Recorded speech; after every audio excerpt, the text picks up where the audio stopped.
What's up, everybody? It's your boy Mike Rashid. And I'm ANETTE ROSA. And we are live and direct. We're not live, we're live right now, but when you're watching this, it's not live anymore. But it will be soon. But it won't be It ever. won't be, because it'll be live there. Never. This is the only moment that is live, and that's it. Anyway, we're doing a Q&A, you know, man and woman edition. So, we'll just hop right into this. All right, first question. I didn't write down everybody's names with these questions. In either one word or a short sentence, what is success? And I'm gonna shoot that to you, Annette. I was reading a few of the questions you guys sent, and I saw that one, and to me, success means being happy. And because a lot of people would maybe think that success means, you know, attaining some form of job or having a lot of money, but at the end of the day, if you're not happy, none of that's going to be worthwhile, right? So Right. Well, what is happiness? Happiness? Yeah. What is happiness?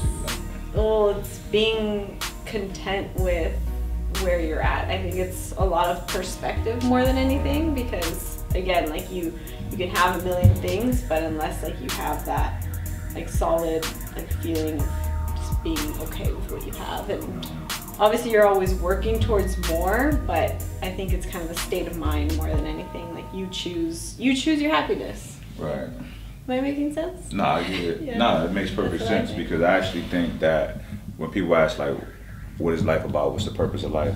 I can get kind of long-winded on that because I think too much. I think about the possibility of life as we know it being like an accident. And what I mean by that is, you ever seen the movie Horton Hears a Who? No. You gotta see that. Yeah, I watched Horton Hears a Who. It's very deep. I want to watch it now. It's a Dr. Seuss movie. It's, you know, animation, but it's about these people. Their world is like going crazy. Like the climate is changing like crazy. They're having these crazy earthquakes. Things just ain't right. Come to find out that they live on a speck on a dandelion. And that dandelion just got, somebody kicked it up and it's rolling around through the air. Wow. So everything's off. So it's like, that can very possibly be us. Because in the big scheme of things, you could look at one person in a city, you're nothing. One person in a state, you're even less. One person in the country, you don't exist. In this planet with billions of people, you're nothing. You know what I mean? And then that's life, right? Then you have other species of life, like life underwater, right? There's more species of aquatic life than there are people. yeah, it's insane. That's crazy. So it's like we're nothing. We're outnumbered, right? And then you gotta look at like bacteria. We're just hosts of bacteria on us. Yeah. 30% of the flavor of our food is microscopic insects. Like people don't even realize that. So it's like everything is alive and everything lives off each other. The earth is literally a living, breathing organism. It gives forth life. You know what I mean? Like we breathe the oxygen that comes from plants. They breathe the carbon dioxide from us, or vice versa, whatever. You know what I mean? So it's like we still think we're important. We're just a small piece of an entire ecosystem, you know. And then you go from the Earth, you got at least 8 other planets that we know of in our solar system. We don't even know what's out there. And then this is just our solar system. Then in our galaxy, there's other solar systems. Then now they know that, you know, we're in a universe. And now they're saying there's multiverses, there's multiple universes. And there's other planets like Earth that's better than Earth. I mean, I can go on for days, it's just crazy. However, so it gives me a reason to not take myself too serious. Because you can be like, oh, I stand for this and that and this, and then tomorrow you're hit by a bus, it's a wrap. Or you could be somewhere, a tsunami. Just think about how fragile human life is. A tsunami will wipe out 3,000 people like that. Just like we could step on a bunch of insects and don't even realize it, they're gone. It's the same with us. Our life is can be fragile. Yeah. So I feel like that's where I said that long spiel to come back to what you said about happiness. Happiness, I feel where I'm at, my little limited level of knowledge and information, I feel like life is about happiness. That's it, being happy. It's so true. You know, just whatever, like you said, it's your perspective. Whatever you do, whatever makes you happy, that's what your life is about. Yeah. And to each his own. And yeah, and that's why like also like saying that, I kind of want to add that, you know, I've realized that no matter what's going on in your life, it's how you choose to view it that truly defines it.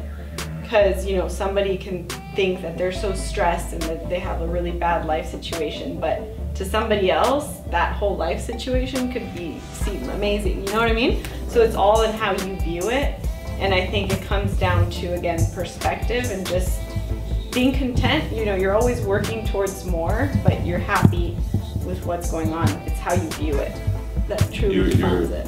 You're enjoying the journey. You're enjoying, exactly. Right. It's not the destination. Right. Yeah, because there never is a destination, is it? No, because you can't. You're always trying to progress in some form of fashion. I know at least I am. I have a thing, I'm like literally addicted to progress, you know? That's one of the reasons why I work all the time. I love that. I be up in the middle of the night, checking statistics, you know, emailing these people about this, grabbing new, you know, buying samples of garments from China. I gotta get up in the middle of the night to deal with these people because Yeah. around the world. But anyway, I'm just really addicted to progress. And, you know, people say that some of the things, there's a list of 10 things that the most commonly said things or statements or sentiments that people express when they're on their deathbed. And some of them are like, I wish I didn't work so hard. I don't buy into that, because working hard kind of can define you in a sense. You know what I mean? That's just how you're designed. That's how you're built. But it's as long as you're working towards something that you love. That you love. Right? Exactly. And I absolutely love what I do. Somebody asked me, there's some people that don't know who I am. Like, yeah. They just follow me on Instagram because I post cool dog pictures and pictures of stars. So they're like, what do you do? Like, how do you make money or whatever? And it's like this. I am an entrepreneur, but I used to be a personal trainer. I still consider myself a personal trainer. But what I do is I give you empowerment. I remind you. Sometimes it's not even a remembrance. I tell you how strong you are, because some people don't realize how strong they are. I'm a person that have pushed himself and have been pushed to the edge of physical limitations. Yeah. You know, I've been an athlete all my life. An extreme athlete, like a boxer. You know, that's an extreme sport. If you fight, any kind of combat sport is extreme, the training. And I've been pushed and pushed and pushed. And I was always a guy that was kind of ripped and in shape. So I'd be in different training camps and they would push me harder because they think that I can take it. Mm-hmm. And I did take it. In my mind, I was like, I'm not gonna quit. I'm not gonna not finish this. The only way I'm not gonna complete what they try to put on me is if I pass out. Mm-hmm. So I know it caused me to do some great things. So I try to give that to other people that may not have been pushed like that. I'll push you like that. I'll challenge you like that. I'll try to give you that fuel to challenge yourself. So that's what I do for a living, despite what you may see, whether me selling supplements, apparel, or some of the other companies that I've invested in. It still all ties back to giving you tools to make you better. Okay. Someone said, what's the best way to make money in the fitness industry? Basically, don't make it about you, yourself.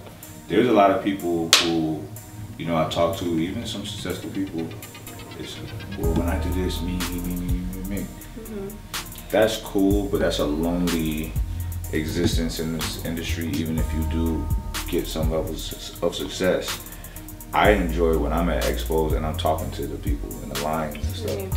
We just be chopping it up, having a good old time. So, you know, and it feels really good. The money is gonna come as long as you work your ass off. You're gonna make money. But the real reward for me is when people come up to me and like, yo, when you put out that one Mental Jewels, it hit me hard because I was going through this in my life or whatever. You know what I mean? That makes me feel really good, and it also motivates me to be better and to be a better leader, a better example. So it's very humbling, and it feels really fucking good. And I don't want to let nobody down. So one thing about Mike Rashid is you're not gonna get no bullshit. I'm not gonna be phony with you guys. If I name some kind of crazy workout that I'm doing, I'm not gonna say it unless I got video footage for you guys. Keep it real. You gotta keep it real, baby. Like authentic. If I can't do it, I can't do it. If I can, you know, it is what it is with me. You get what you see. I'm training with Mike Rashid for the first time tomorrow, so I'm a little nervous. I'm not gonna lie, but I think I'll hang in there. Or I'll try. My heart. Okay. I'm gonna ask you this first. Okay. Celebrity crush. Guy or girl? Either or, whichever comes up first. Damn. Well, you had mentioned Kim Kardashian earlier, so I was like, Kim Kardashian for sure. The Kim of today or the Kim of about 5 years ago? That's a very good question. I like him back in the day better, but no, who's my crush? Oh my gosh, it's so hard to like pinpoint one person. First person that comes to mind. Boom, boom, boom. No, I'm just kidding. I don't know why I just went blank. I will come back to that. It'll come back. Someone asked me, Kim Kardashian or Rihanna? Yeah, that's what you had asked me. Rihanna. What? Yes. Kim K. Come on. Rihanna. The booty? You can't say no to the booty. Rihanna got booty too. But Kim Kardashian, very, very beautiful woman. Very beautiful woman. I'm not knocking them. And talented, and they're gonna say talented how? Yeah. Talented by turning a sex tape into a fucking multi-million-dollar fucking career. Not go, that girl. The sex tape is a career, but she made the best out of that situation. And people can hate on her all day. She's laughing to the bank. You know? Yeah. But Rihanna, to me, is just more attractive. Like, I don't know. She's a pretty woman. Yeah. She got style, you know. I don't know. Rihanna got that. Yeah. Comment below if you're team Kim Kardashian. Yeah, let me know who y'all got. All right, someone asked. I don't care if you got a crazy family, Kim K. You're still hot. She do got a crazy, very unique family. All right. 3 joys and 3 difficulties with being a parent. Okay. I jotted this down without thinking about what I was gonna say. But off the top of my head, 3 joys would be, you know, remembering how they were as little infants to now being older and having personalities and, you know, being smart, and, you know, it's amazing. Seeing my personality in another human is, you know, and also being able to mold a life, like, for real. That's freaking awesome. Control and mold. That's cool, because I feel like they got huge advantage over me. You know what I mean? Because especially like my son Elijah, like, he's a businessman now at 9. He started at 8. His savings from his business started at 8 years old. He's about to turn 10. He has money he's been saving since he was 8. It's not touched. He's gonna be like Mike Rashid times 10. He's gonna blow me out the water, like, seriously. By high school, I mean, you know, and he started his YouTube channel, and it's really good, and he's so young, and, you know, so that's really cool. The difficulties, honestly, I haven't ran into any yet. I don't know, maybe when they become teenagers and want to rebel. I hope that's not the case, but I haven't had, there's nothing. Children teach you patience, right? like when they were babies, like I was the patient one because I loved them so much. Like I'm like, it's okay to cry. I know. Go ahead, let it out. It's good for your lungs. It didn't bother me. You know what I'm saying? It just let me know they're alive. Like yeah, cry, let that shit out. Yeah. You know what I'm saying? It's so like a normal part of. yeah, it didn't bother me. So I haven't hit the difficulties yet. Hope that I don't, but. But I also think like you're a good dad, so you've raised them well to, you know, the point where they're not gonna be bad kids. Right, and their mom is doing a great job as well. She's an awesome mother. She and I are not together, but we co-parent, and it's working out great. So this is not the 50s and 60s when people stuck together just because, you know, if things don't work out, they don't work out. You have kids, it's not the end of the world for the kids. Like, you know, I purposely moved down the street from them so I could see them all the you're time. still present. Pop up at the school, you know. So, yeah. That's good stuff. Yeah, so I haven't ran into the difficulties. Hope that I don't, but.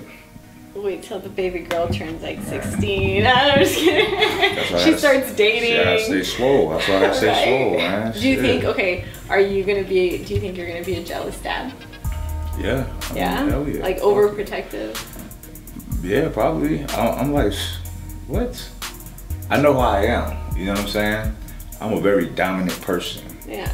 So I'm like, what? Get out of here, boy. We, you know what I mean? Like, even if we talk like that, don't do that. I know how to give the nonverbal means of intimidation. So, them stares and. I'd be terrified. I know what to do. You know what I'm saying? And all my friends are swole too, so her uncle's gonna be swole. So we just sitting there like, you know. She's gonna have friggin'. I'm not looking forward to that, but hopefully she keeps herself busy enough. She's very talented and artistic, so she ain't gonna be thinking about these little snide-nosed boys, you know. So. Not until she's 25. Yeah, and even then, I still might be like, nope. And you know, it is what it is. You know, I'm trying to be a good example so she knows what to expect. You know, I've had some really terrible habits in my past, and I try every day to shed them. You know what I mean? Because I do have little eyes that look at me every day, and they want to emulate me. So I'm not, just like even with this, I don't put out, like if I have a cheat meal, people don't see that. Yeah. You know what I'm saying? Because whatever I may have as a cheat meal may be fine for me, but it may be terrible for somebody else. That's you know what I'm saying? So I try to be extremely responsible with what I show people, and I'm the same way with my children, you know, so I don't, you practice what you preach. the bad that's in me, which I'm aggressively trying to diminish, I try not to let them see it. They don't see me lose my temper. I don't really lose my temper. They don't hear me talking crazy. You know, a shit or a damn might pop out every now and then. But I'm not like, hey, motherfucker, blah, blah, blah, blah, blah, in front of my kids. That doesn't happen. You know, at my house, it's calm, it's quiet. You know what I mean? So, you know, I try my best to be responsible with what they see. Just like y'all. That's good stuff. Yeah. I'm gonna say motherfucker, y'all. Always keep it real. Right, that's what's up. Well, that concludes today's question and answer. Y'all shoot more questions down below for the beautiful Miss Annette De La Rosa. Thank you. De La Rosa. Say your whole name. I like how you say it, say because most people are like Annette De La Rosa. It's like, Rosa. no, it's Annette De La Rosa. De La Rosa. You gotta roll the R, okay? But yeah, ask us any questions, guys. We'll do more of these. Yeah, we're gonna keep pumping them out. It ain't gotta be fitness shit. It could be relationship stuff. Crazy stuff. You know, we should do a Talk After Dark series. You know we should. So, yeah, y'all keep it. We're gonna get some crazy questions though. Oh yeah, we wanna know. I get tired of fitness questions. You see, I didn't really talk about nothing fitness related. So, people ask me, what do I do for biceps? I'm like, curl. Watch my videos. Curl, fool. You know what I mean? Exactly. So, alright, y'all. Ask us some fun stuff. I will holler at y'all.